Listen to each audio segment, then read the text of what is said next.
Hi, welcome to a very special soap scoop, previewing the events of EastEnders' 25th anniversary.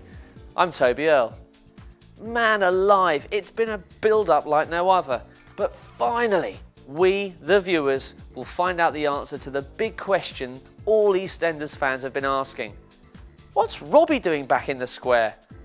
Oh, and who killed Archie?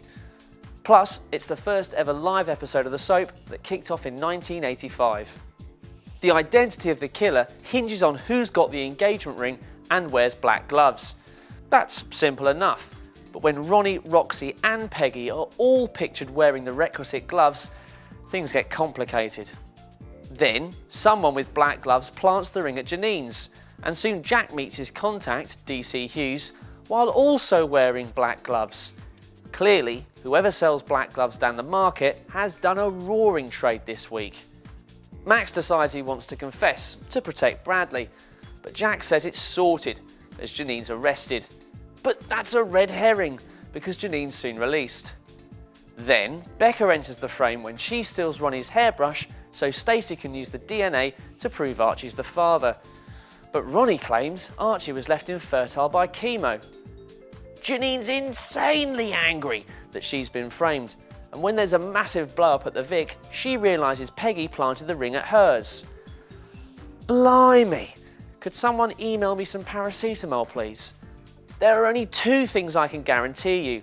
Archie's killer will be revealed on Friday, and Ricky and Bianca will remarry. There's a mystery going on in Weatherfield too. Gail's growing anxious that Joe hasn't contacted her, and Tina's wondering why her dad hasn't called her on her birthday.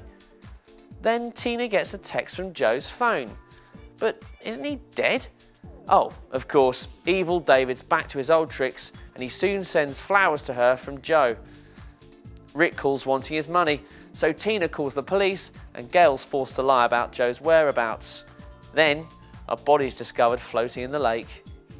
Reese is at war with Joss over Hannah's departure in Hollyoaks, but when India helps them heal the rift, Darren soon winds them up again.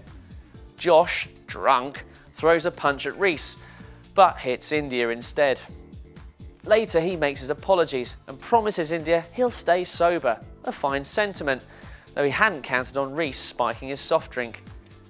Soon Josh offers to drive India and others to a party, and, you can guess the result, yes, he hits an oncoming car and India's left in a critical condition while he's arrested for drink driving. Over in Yorkshire, Ryan takes Katie to bed while Maisie recovers from her breakdown.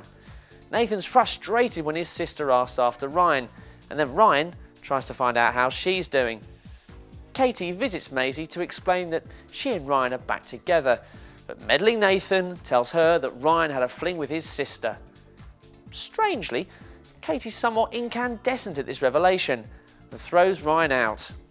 Meanwhile, Nathan insists to Faye that he's only just begun his revenge. Dun dun dun! And that's the skinny on this week's soaps. I'll be back with more previews next week at whatsontv.co.uk. Keep clicking.